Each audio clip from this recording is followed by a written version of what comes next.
¿Sabías que en Yurécuaro existió una hacienda en donde los abusos físicos y la explotación laboral eran el pan de cada día? En una época en que la ignorancia de la gente era aprovechada por quienes tenían dinero y poder, los trabajadores eran tratados como esclavos, y sus vidas estuvieron ligadas a las injusticias cometidas por una de las familias más poderosas de la región, los dueños de la hacienda de Monteleón. Quédate conmigo, porque en los próximos minutos descubrirás más sobre esta indignante historia.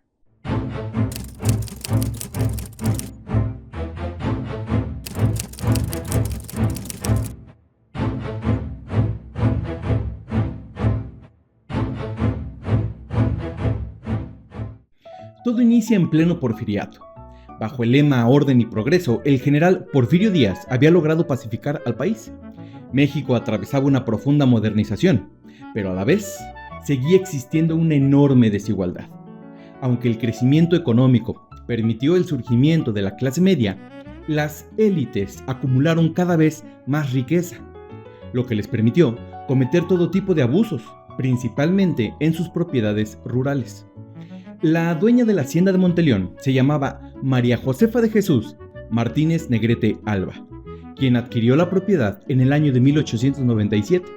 Ella, junto a su esposo, el empresario Justo Fernández del Valle Álvarez, la convirtieron en una de las más grandes y prósperas del estado de Michoacán, con una extensión de 8,650 hectáreas.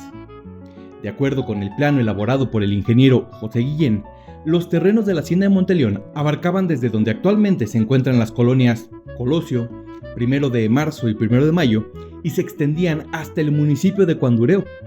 Prácticamente todas las comunidades de Yurécuaro, con excepción del Tequesquite, Mirandillas y el Camiche, formaban parte de la hacienda. La casona principal y los edificios administrativos se ubicaban en lo que ahora es la Tenencia de Monteleón. Entre estos edificios se encontraba la infame tienda de raya. Este sitio era una especie de abarrotera o miscelánea en donde los patrones, de manera empática y bondadosa, les fiaban a sus trabajadores. El administrador del lugar llevaba una libreta donde anotaba el nombre y la deuda de cada trabajador. Pero como en aquellos años la mayoría de las personas eran analfabetas, muchos no sabían realmente qué era lo que se anotaba ahí. Es más, ni siquiera sabían escribir su propio nombre. Así que para firmar, simplemente colocaban una tacha o una raya. De ahí viene la explicación popular del nombre, tienda de raya, aunque también el término podría hacer referencia a la raya o cuenta que se llevaba de lo que cada trabajador recibía y debía. Por ejemplo, a los peones de Monteleón se les pagaba la extraordinaria cantidad de 25 centavos por día. Y como podrás imaginar, no les alcanzaba. Solo para que te des una idea, en esta misma época, el costo del boleto del tren de Yurécuaro a Guadalajara en tercera clase, clase económica, era de $1.80. Así que para un trabajador de Monteleón era prácticamente imposible comprar un boleto. Como era de esperarse, en un corto periodo de tiempo, los peones ya estaban trabajando únicamente para pagar sus deudas. Prácticamente eran esclavos. Para el año de 1905, en la libreta de tienda de raya de la hacienda ya había más de 400 personas endeudadas. Por si esto no fuera poco, cuando los peones morían, su deuda no desaparecía, sino que le era transferida a sus hijos. Así que incluso los niños ya tenían una deuda asegurada. Y aquí viene una parte un tanto complicada, pero que forma parte de la tradición oral tanto de la comunidad de Monteleón como del propio Yurécuaro. Se dice que algunos sacerdotes de la época tenían un trato con los hacendados para hacerse de la vista gorda con los actos para nada cristianos que ocurrían al interior de la hacienda. Pero de entre todos los señalados existe uno que sobresale, y no es para bien. Su nombre era Luis Madrigal y se desempeñaba como capellán. Esto quiere decir que era el sacerdote privado de la hacienda y el encargado de la capilla, y quien tenía una amistad cercana con los patrones. Al padre Luis Madrigal se le describe como un hombre seco, de carácter fuerte, que aprovechaba sus homilías o sermones para regañar a los trabajadores y no para dar una explicación o interpretación de la palabra de Dios. Pero lo verdaderamente triste es que al parecer, al padre Luis se le iba la lengua de más. Por ejemplo, cuando un peón acumulaba una deuda muy grande en la tienda de raya, su ración de comida se reducía o de plano ya no le daban nada. Así que tenía que trabajar turnos extra, tanto de día como de noche, para que su deuda disminuyera un poco y le pudieran volver a fiar algo. Pero podían pasar días, y en su desesperación robaban un pedazo de pan, un poco de leche o algo de la cosecha para poder comer o alimentar a sus familias. Sin embargo, a estas personas tan nobles y humildes les ganaba el sentimiento de culpa, por lo que su conciencia los llevaba a confesarse, buscando la absolución de su pecado y el consuelo del sacerdote, pero lo único que recibían a cambio era una fuerte amonestación.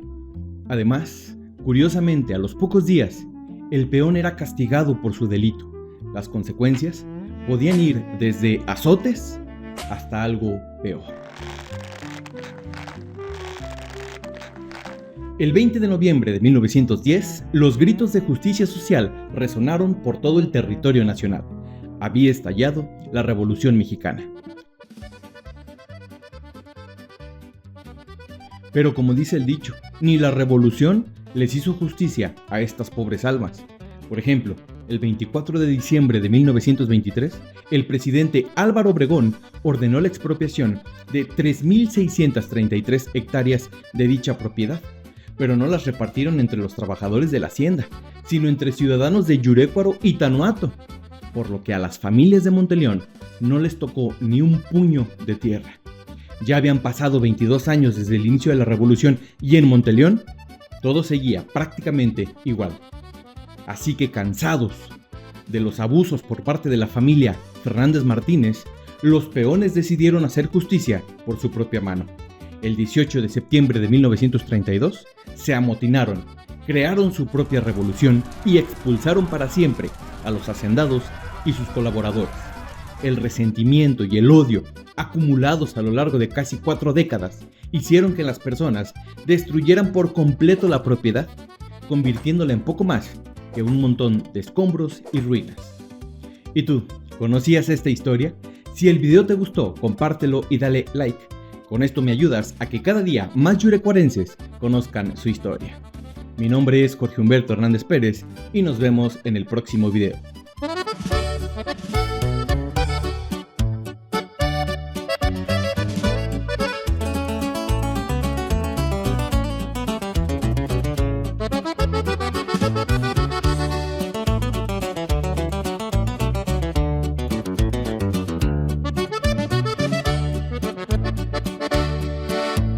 Voy a cantar un corrido con respeto y con razón.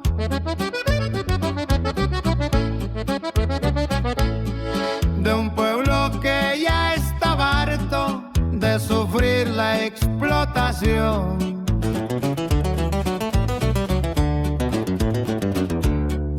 En 1932 se escuchó la rebelión.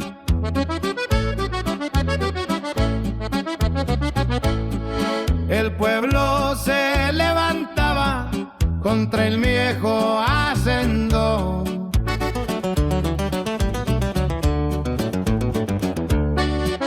Cuarenta años de coraje los llevaron aquel día, y al grito de quemen todo se acabó la cobardía. El 18 de septiembre se alzó el pueblo de Monteleón, y aquí terminó